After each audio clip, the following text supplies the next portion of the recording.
வணக்கம், வாங்க சமைக்கலாம். இன்றைக்கி நம்ம கிறிஸ்பியான ஈவினிங் ஸ்நாக்ஸ் காலிஃப்ளவர் 65 எப்படி பண்ணுறதுன்னு பார்க்கலாம். அதுக்கு தேவையான பொருட்கள்லாம் எடுத்து வச்சுக்கலாம். 2 ஸ்பூன் சோள மாவு, 1 ஸ்பூன் மைதா,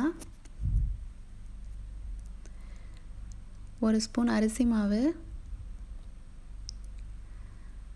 இஞ்சி பூண்டு விழுது 1 ஸ்பூன், மிளகாய்த்தூள் 1 ஸ்பூன், கரம் மசாலா அரை ஸ்பூன், பச்சை மிளகாய் 1 இந்த மாதிரி சின்ன சின்னதாக கட் பண்ணிக்கோங்க.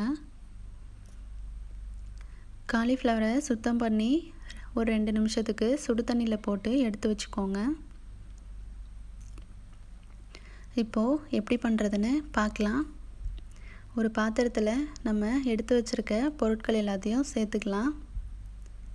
இதில் சோயா சாஸ் ஆட் பண்ணுவாங்க. அந்த டேஸ்ட் பிடிச்சிருக்கவங்க ஆட் பண்ணிக்கோங்க. நான் இன்றைக்கி அது இல்லாமல் செய்கிறேன். உங்கள் காரத்துக்கு தகுந்தது போல் மிளகாத்தூள் சேர்த்துக்கோங்க. எல்லாத்தையும் சேர்த்துட்டு கொஞ்சமாக தண்ணி சேர்த்துக்கோங்க.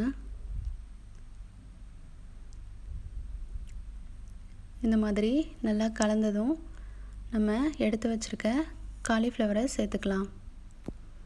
மசாலா திக்காக இருக்க மாதிரி பார்த்துக்கோங்க. தண்ணியாக இருந்துச்சுன்னா எண்ணெயில் போடும்போது விலகி போயிடும். காலிஃப்ளவரை சேர்த்துட்டு இந்த மாதிரி நல்லா கலந்துக்கோங்க. கலந்து ஒரு 20 நிமிஷம் ஊற வச்சுக்கோங்க. அப்போ தான் அந்த மசாலாலாம் அதில் இறங்கி நல்லா டேஸ்டியாக இருக்கும். இப்போது நம்ம ஃப்ரை பண்ணலாம். எண்ணெய் சூடானதும் நம்ம ரெடி பண்ணி வச்சுருக்க காலிஃப்ளவரை சேர்த்துடலாம்.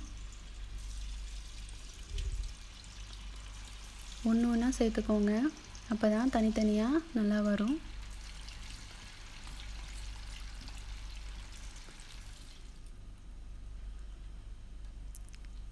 இப்போது திருப்பி போடலாம் எல்லாத்தையும்.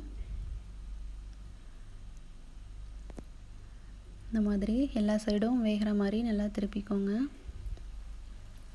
இப்போது அதில் கொஞ்சமாக கருவேப்பிலை சேர்த்துக்கலாம். சாப்பிடும்போது கருவேப்பிலை நல்லா க்ரன்ச்சியாக இருக்கும்.